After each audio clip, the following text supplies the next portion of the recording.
Hey guys, it's me Jocelyn. So today I'm going to be showing you how to do some aesthetic transitions on alight motion. So let's just get started. First things first, you're going to need to have your two photos set up like this. Also, this is the transition I will be showing you how to do. So yeah, so make sure to have your two photos set up just like this, like one on top of the other. You don't need the zoom out, I just added that just for effect.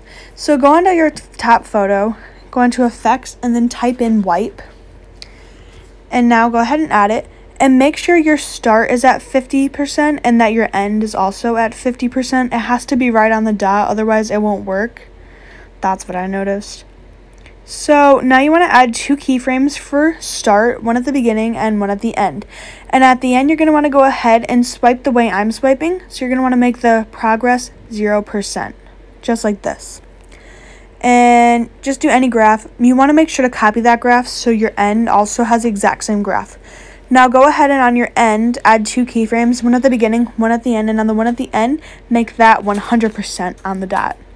So your last keyframe for start is going to be 0, and your last keyframe for end is going to be 100%. Now I'm going to go ahead and use that same graph, so this is what it'll end up looking like. You could keep that, but I like to make the feather on this. It makes the edges look a lot less rough, and it makes them look a little bit softer, like they fit in more with the photo. This part's optional, but I also like to add on exposure to it as well. Just like a little flash, it just makes it look a lot better. I like to make my exposure a lot so you really see it. And yeah, this is the first transition.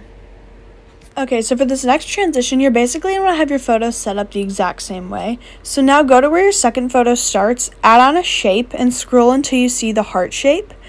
And I'm just going to make this the length of my photo just so I don't have to mess around with it. Now what you want to do is you want to make sure this heart is covering the head of your person or your object, or just basically the main part of the photo that you want. You can make it big enough or small enough. It's whatever you want. I'm just going to make it cover her head. And then I'm going to hold down on the side on my shape and the photo that I want inside the shape. And I'm going to select this right here. It's going to invert the masking just like this. And now I'm just going to put my heart right here in the middle. Now you can go into your zoom in panel, add two keyframes, one at the beginning and one at the end. And on the first one, zoom it all the way to 0 degrees. And now you can do any graph you want. I'm going to do this fast graph right here, so it looks like this. I'm also going to go on to border and shadow, and I'm going to add a border. And I'm going to go ahead and make this border pink. I just like the idea of it. I'm going to increase it a little bit. Now I'm going to split my bottom photo, and I'm going to add on simple star fields.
Okay, so this next transition is going to be a zoomed out rotation, I guess, but with a little bit of a twist. So first things first, you're going to want to make sure you have tiles on both of your photos.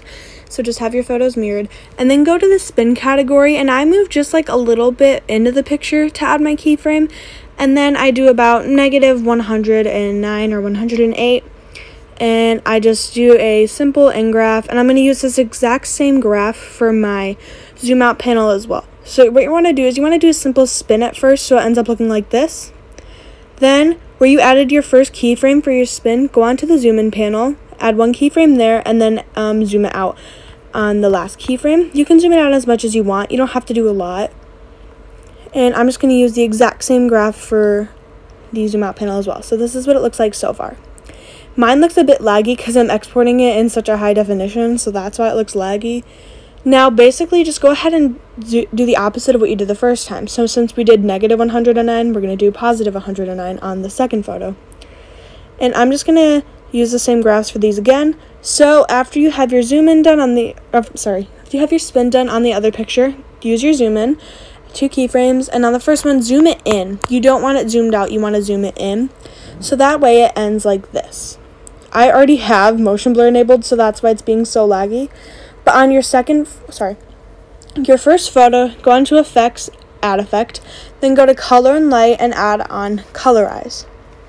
Now you can add 2 keyframes, one at the beginning and one at the end, and you can move it to any color you want. I'm going to make mine a deep purple color. You don't want to move it way too much though, you know, so like just so it doesn't like turn different colors like a rainbow, unless you like that look. But personally, I like it turning a bit of a deeper purple. So it ends up looking like this. And I'm just going to end it in the exact same spot.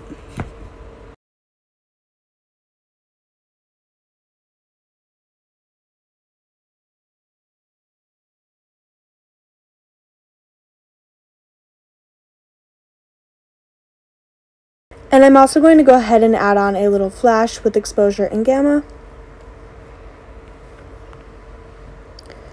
And yeah, that's this transition. I can't play it back, otherwise the app will crash.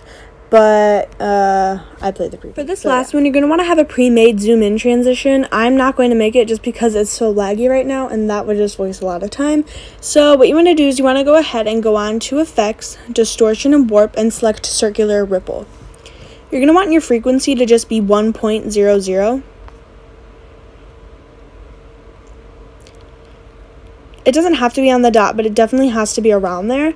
Now you can make your strength 0 for the first keyframe, and on the second keyframe, make it about 390.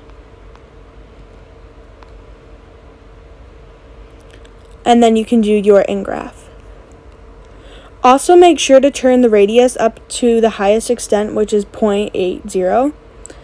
And add on, go back into distortion and warp, and add on pinch and bulge, however you want to say it, and make the strength 0 for the first keyframe and just 1.00 for the second. And once again, I'm just copying my graphs, and also increase the radius to about 800 maybe. Sorry for all my stuttering this video, I'm kind of rushing, but yeah. So now what you're gonna want to do, I've got to get rid of the rest of this, I'm sorry. You're going to want to go ahead, and also, just to clarify, you have to have your zoom in transition done before you do this. Otherwise, it's not going to look right. So yeah. So go back onto circular ripple. Once again, make the frequency 1.00, or I could just say make it 1. And make the strength negative 390. So basically, negative of what you did the first time, just like any other transition. And second keyframe, make it 0. I highly recommend you copying and pasting your graphs for this as well, just because that way you don't really get lost when you're doing it. I also kind of recommend subtle graphs for the zoom out part. And also, once again, make the radius 0.80.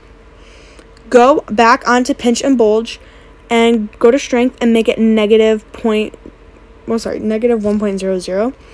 And on the second keyframe, make it 0 and then just paste your graph.